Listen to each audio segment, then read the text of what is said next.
কৃষ্ণ, জয় গুৰু শংকৰ। উপস্থিত সকলোলৈকে ভক্তিপূৰ্ণ সেৱা আৰু শ্ৰদ্ধা নিবেদি আজি এই ভাওনা সংলাপ প্ৰক্ষেপণ প্ৰতিযোগিতা ভাগিত আজি মই যজাতিৰ মুক্তিলাভ ভাওনা ভাগিৰ দেৱযানীৰ এটি সংলাপ প্ৰক্ষেপণৰ বাবে আগবাঢ়িছোঁ। পশ্চিম আকাশত হেঙুলি বেলিৰ ৰক্তিম আভা, সৰোবৰত সৌৱা দুটি ৰাজহংসই আপোন পাহৰা হৈ দুয়োতে মগন।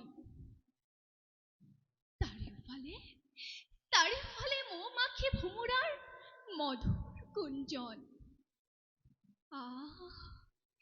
তাতে আকৌ কোকিলৰ সুমধুৰ ধ্বনি। এনে এক নান্দনিক পৰিৱেশতে মনত পৰিছে আজি মোৰ বৃহস্পতিৰ পুত্ৰ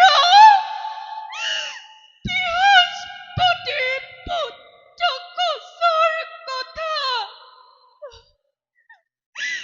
এনে এক পৰিৱেশতে মধুৰ বচনে হৰণ কৰি এই দেৱযানীৰ আলসুৱা হৃদয় অংগে অংগে সানি দি যৌৱনৰ মিঠা পৰশ প্ৰেমৰ অনুৰাগ দিছিল ঢালি।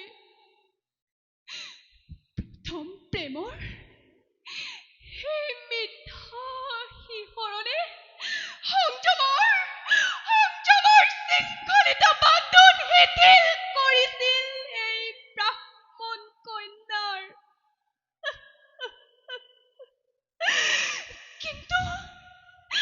কিন্তু বুজিব পৰা নাছিল এই দেৱযানীয়ে কচৰ সেই প্ৰেমৰ মাজত আছিল এক কপট উদ্দেশ্য।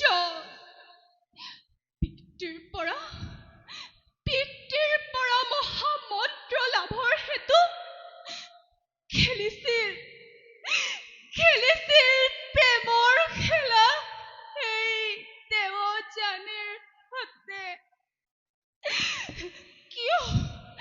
কিয় বাৰু নিষ্ঠুৰ এই পুৰুষ জাতি কেনেকৈ পবিত্ৰ প্ৰেমৰ নামত প্ৰতাৰণা কৰে এই নাৰী সমাজক। নাই